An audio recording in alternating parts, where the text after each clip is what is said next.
Émission spéciale Radio JM. Retrouvez la réaction du président de la région Sud, Renaud Muselier, face à la situation en Israël. Nous poursuivons cette édition spéciale en direct de l'hôtel de région avec le président de la région Sud, Renaud Muselier. Bonjour. Bonjour. Vous avez été l'un des premiers à réagir sur X la semaine dernière aux attaques d'Israël par des missiles iraniens. Pourquoi était-ce important d'exprimer votre soutien à Israël? Israël, d'abord, je suis très ami à la communauté, je suis allé plusieurs fois visiter ce pays.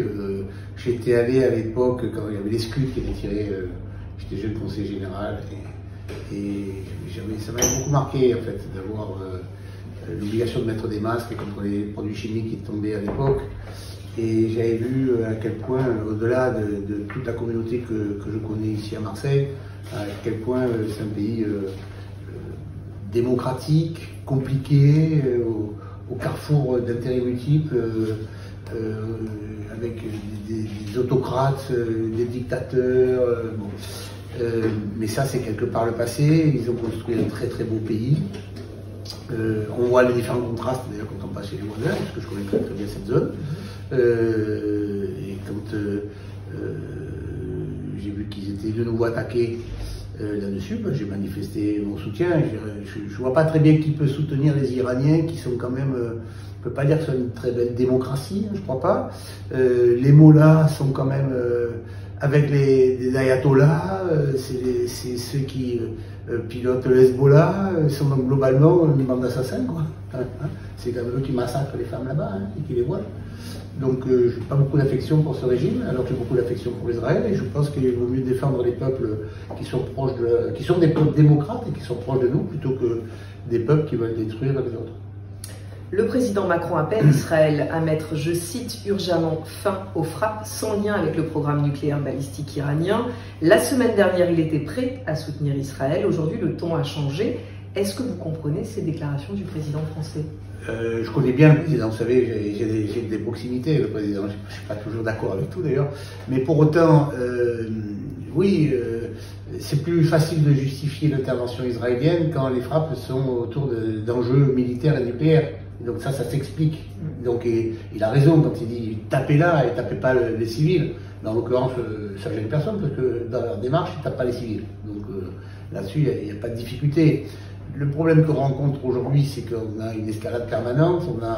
On voit qu'Israël défend sa propre liberté, qu'Israël a pris des mesures extrêmement violentes contre le peuple gazaoui, en quelque sorte, au lendemain du 7 octobre, mais parce qu'ils veulent attraper le Hamas, qui ne veut pas rendre les otages, alors que le problème serait réglé si le Hamas avait rendu les otages.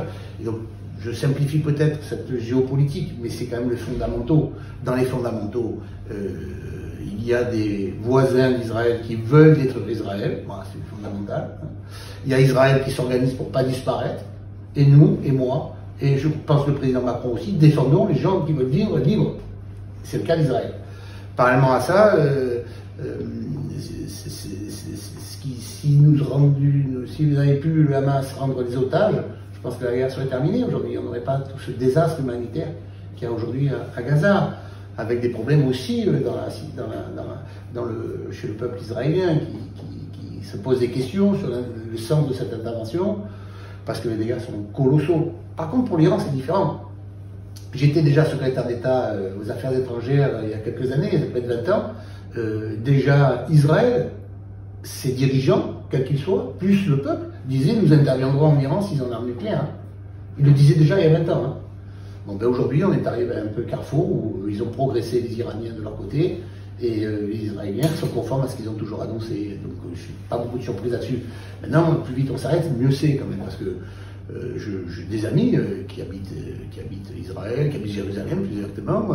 Je suis en contact avec eux. Je ne suis pas sûr que ça soit tout à fait très agréable d'avoir en permanence, dans un peuple libre et indépendant, d'être l'obligation de se mettre soit dans son bunker, soit descendre dans le métro pour se protéger toutes les nuits. Donc c'est difficile à supporter malgré tout. Renaud Muselier, est-ce que vous comprenez que des stands au Salon de l'Armement à Paris aient été refusés à des entreprises israéliennes? Je sais que la région Sud était présente au Salon du Bourget il y a quelques jours. Quelle est votre position là-dessus?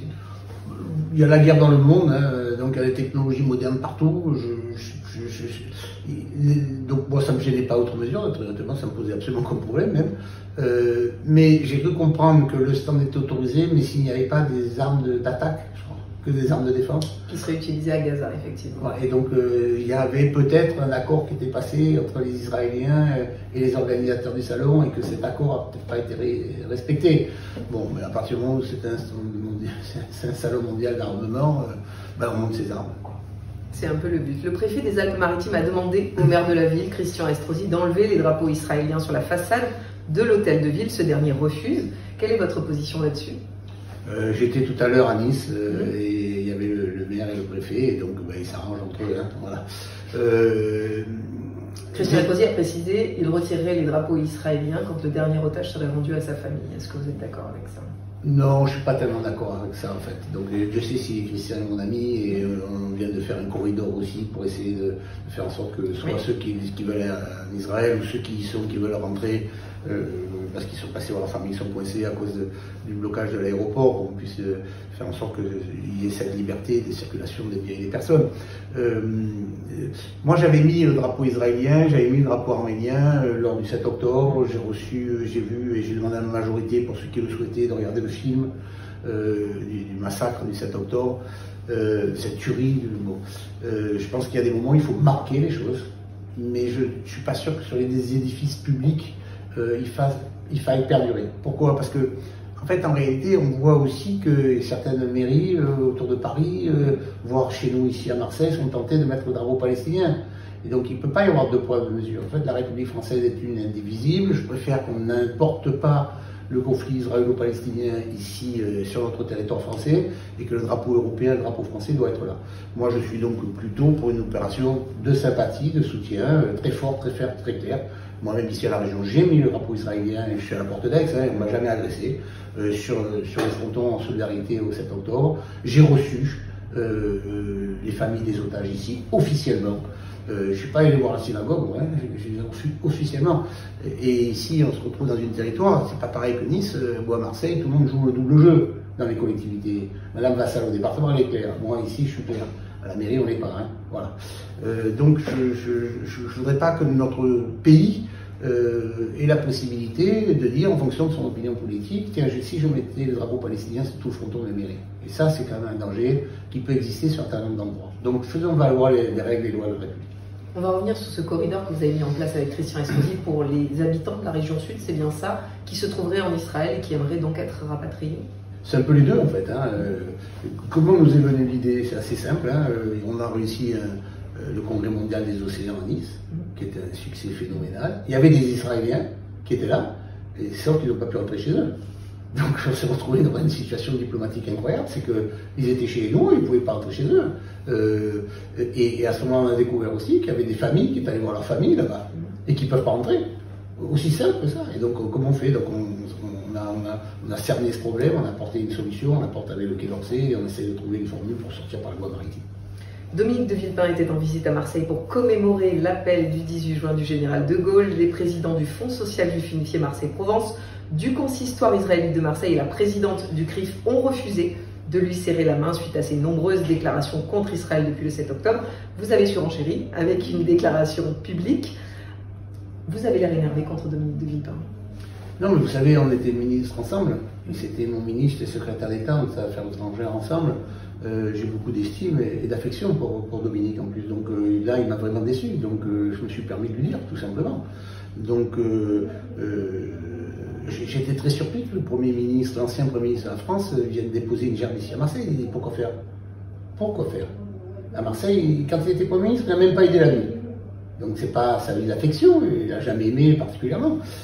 Et là, je constate à ce moment-là qu'il ne vient pas la déposer avec le préfet, mais qu'il la dépose avec le maire de Marseille. C'est quoi l'histoire? Pourquoi il le dépose avec le maire de Marseille?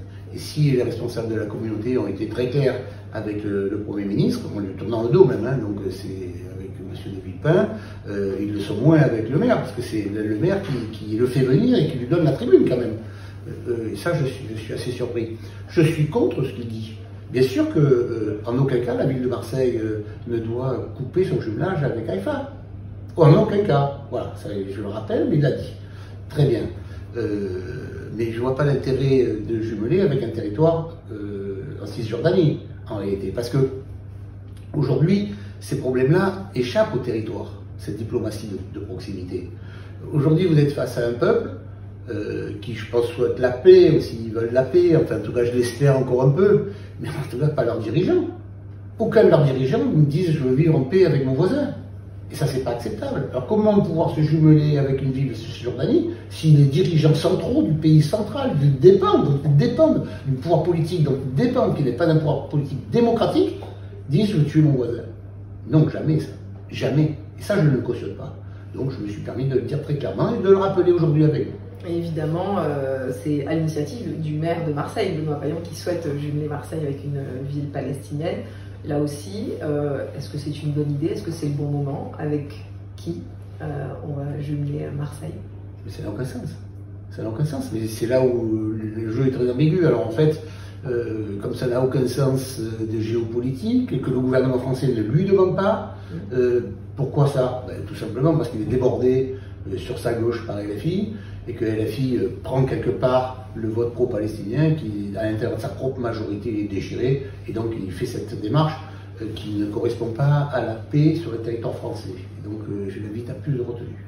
Pour finir cette interview, qu'est-ce que vous avez envie de dire, Renaud Muselier, à la communauté juive de Marseille, une communauté apeurée par les attaques antisémites, par les insultes de concitoyens, par les intimidations de certains élus politiques, par les appels à la haine?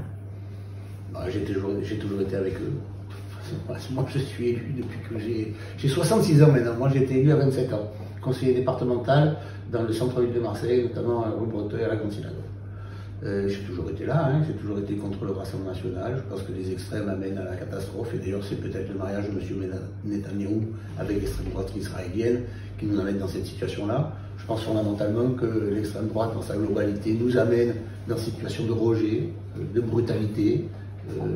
Et aujourd'hui, nos amis israéliens, et Dieu sait si on a beaucoup de juifs français qui sont partis là-bas, se retrouvent, et je les habite là-bas, se retrouvent dans une situation épouvantable. Et puis, une de nos amies qui travaille ici sur cette antenne a ses deux enfants qui sont à l'armée aujourd'hui et qui sont là-bas. Donc, je mesure la dangerosité de ce qui se passe là-bas. Mais en même temps, ici, on a toujours subi ça. Dans les écoles juives, dans les cimetières juifs, dans tout ce territoire-là. Et quand j'étais premier adjoint, quand je suis président de région, quand j'étais au Parlement français, ou quand j'étais aux affaires étrangères, ou même quand j'étais président de l'Institut d'arabe, j'ai toujours été avec les Juifs de France. Et je serai toujours avec les Juifs de France, et je le rappelle. Donc là, il y a un pôle de stabilité, de fiabilité, de sécurité. Et je suis là, en tout cas, à mon niveau, à ma manière, mais sur le plan politique, c'est très clair, en tout cas, et je suis sans faille. Merci beaucoup Renaud Muselier, président de la Région Sud, d'avoir répondu à nos questions aujourd'hui.